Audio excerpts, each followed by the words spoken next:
But then there came a time when it seemed as though each one of them started to try to attempt more serious things. Like Tony did the Outsiders, and Janet started doing things like Psycho and more serious things. Do you think that that they at one point, one of them, I don't know which one it would have been, decided that they had to get out of all those costume movies and stuff, like the Shield of Falworth and all that stuff? Well, I think pretty much at the beginning they took what they were given, and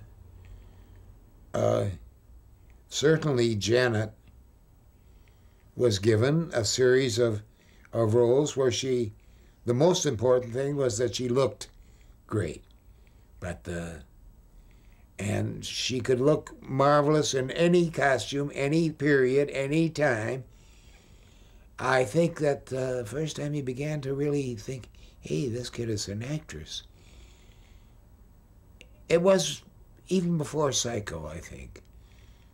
You began to realize that this pretty, pretty girl was more than just a pretty, pretty girl. She could act, she knew her way around. I recently was picking out film clips for a tribute to Janet Leigh at the Players Club was having. And I remember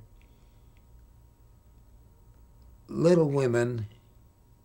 I picked a clip from Little Women, and the four of them, Elizabeth, June Allison, Margaret O'Brien, and Janet. And they all had their own little thing going for them, but Janet was the quietest, but Janet was the most real of them all. The other kids were acting. Janet never seemed to be acting, even when she was. And some of the others, let's face it, were acting. We'll need that one statement again. There's an airplane. Well, let's just wait for the airplane. Right. You get a lot of airplanes around here. Hold on, just a moment. Still some rumble. Hold on just a moment. Another 10 seconds. Another 10 seconds. Okay. Should we try it again? Yeah, let's tell the Little Women story. Right, yeah. For instance, I was picking out some film clips for the Players Club tribute to Janet Leigh that was coming up. I came across a clip from Little Women. Now there were Elizabeth Taylor and June Allison, Margaret O'Brien, and Janet. Each one of them was doing his own thing, but Janet was the most perfectly real. And the others were acting. In a way, they're acting very well, too, their characters. But Janet was real, believable, warm, quiet. She always was, you know. And she would automatically, watching things like Romance of Rosie Ridge again, where she was just this kid, this teenage kid playing opposite Van Johnson. She was just, the first thing you realize is, gosh, how pretty she is. Second thing you realize, hey, she's pretty good too. She's very real, very believable. I believe that girl. Lissy Ann, I believe her. And you think that she was born in the mountains but she always had that quality. Well, you said a great thing to me before that I'd like you to repeat. You said that she was always a woman before she was an actress. I think that the thing about Janet, and this goes right to this day, Janet was a woman first, a very real woman. First a girl, then a bride, then a mother, but always a very real person. And before, I mean, there wasn't any actor-y thing about her. She was a woman first and then an actress. if you know what I mean. And that was one of the beauties of Janet, is that she was so unself-consciously, she was not theatrical actressy. She was not that. She was what you saw on screen is what you got, a fresh, real, lovely young woman. Well, you know, she told me that she always said to Jamie, "Don't worry about the lights. That's someone else's problem." Yeah. Which, in the light of Dietrich, who would like have herself completely Oh, is tell kind me. of refreshing, you know. Yep. But she told me, you know, that she was always trying to focus on the emotion of the part, and she never paid any attention to the way she was being lit. She figured that's somebody else's job, not mine. That's right. Which is interesting that she was not vain and tied into all that kind No, of she wasn't. Janet is one of the least vain actresses I have ever known. Janet continues, and as the years go by, it doesn't change. I've seen people who started that way as fresh and young, but went on, and as the years went by, they got all the actressy things.